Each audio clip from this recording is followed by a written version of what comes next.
Silly Moustache here, and this is a short video, hopefully. I know I tend to ramble about picks because I had a comment on my last pick video from Ditch 1221, and my thanks to him. And he said that he was having problems holding on to picks. Now this is something that we all experience from one time or another, and I'd like to offer some tips. First of all, this is a 60mm pick. It's very, very floppy. I think I showed it in the last video. This is a 2mm pick. It's absolutely rigid. Either one of those can cause problems. So with a very, very thin pick, which most of us tend to start with because it's easy for us to do that sort of playing method, right? But you don't get an awful lot of control, and when you do try to control it, you put strain on those muscles and bones and joints along there, which can be quite uncomfortable and also transfers up the arm. With a very solid pick, you're doing the same. Too much, you have to hold it very tight. You don't get so much feedback from the strings, and you find that the hand, you start playing a rhythm, a rigid hand style. So try to use something a bit more moderate. We all start, it seems, with light picks, thin picks, and as our style develops, we go thicker. And I've settled on things that are between 1mm and 1.5mm.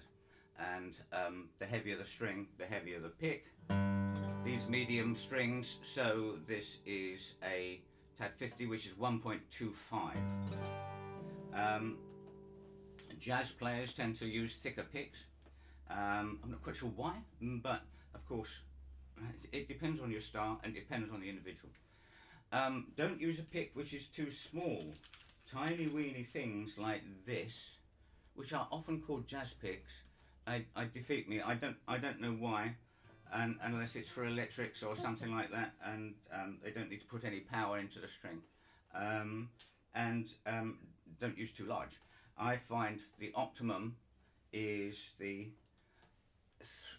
3-4-6 large triangle, as opposed to the 3-5-1 teardrop. I hope you can see that. Teardrop, large triangle, 3-4-6, 3-5-1. These numbers were developed by D'Andrea, I believe, at the turn of the 20th century when they started marketing celluloid picks. So, where are we? Don't limit yourself to just one shape of pick. Don't limit yourself to the thinnest or the very thickest. Now, another problem that occurs with holding on to picks, I have very dry hands. And so what I do with all my picks, I use a Stanley knife or a box cutter, whatever you call it, to put a little crosshatch on both sides of my picks. It just gives a little bit more texture to them. Vegan put holes in their picks, which gives you perhaps a little bit more grip. Actually quite effective. The trouble with putting holes in your picks, A, you might break them, especially if they're celluloid, and B, you're reducing the mass of the pick. The whole point of going for a thicker pick is more mass, so bear that in mind, but it can be done. Now this is the biggest and best tip that I can give you.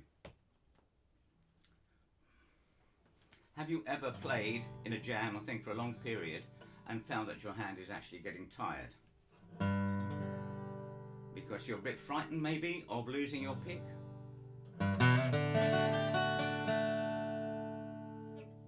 Maybe you're using too much tension. Maybe you're holding it too tight.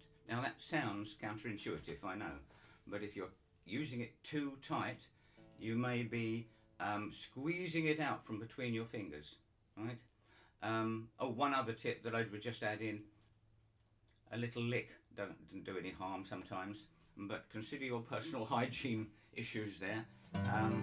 So Find a pick that's the optimum thickness for you. Find a shape that may be optimum. If this triangular pick starts slipping in my hand, and sometimes it does, and it goes to that angle instead of that angle, it's a very short movement from there to there, as opposed to a teardrop pick, which can go like that, and then you've got to fiddle about a bit more. Just a thought. The point is, the real tip, I think, is optimum tension, optimum pressure on your hand, and it's probably quite a bit softer than you're normally used to holding a pick. You can put sticky stuff on your picks, but to me that separates the contact between you and the item that you're using to control your playing. So that's it. My thanks again to Ditch 1221. Your comments and questions are always welcome, and so if you have been, thanks for watching. Bye.